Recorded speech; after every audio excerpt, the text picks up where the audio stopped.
వైసీపీపై సినీ నటుడు హైపర్ ఆది తనదైన శైలిలో పంచ్ డైలాగులు వేశారు.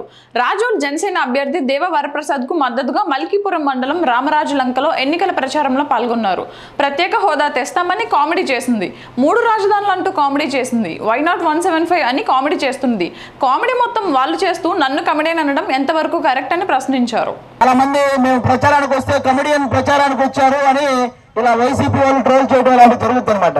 కానీ ఒకసారి నేను చెప్తాను, ఎవరు కామెడియన్స్ మీరే చెప్పండి, ఓకేనా? ప్రత్యేక హోదా తెస్తారని కామెడీ చేసింది ఎవరు? వైసీపీ వాళ్ళే కదా. మద్యపాన నిషేధం చేస్తామని కామెడీ చేసింది ఎవరు? పెన్షన్ 3000 గెలిచిన వెంటనే వేస్తామని కామెడీ చేసింది ఎవరు? 3 రాజధానులను కామెడీ చేసింది ఎవరు?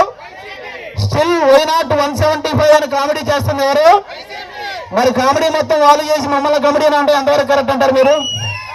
కాబట్టి మీరు అందరూ గమనించాల్సిన విషయం ఏంటంటే, మేము ప్రొఫెషనల్ గా కమెడియన్, వాళ్ళలాగా పొలిటికల్ కమెడియన్స్ అయితే కాదని చెప్పి మీ అందరికీ చెప్తున్నాను. కాబట్టి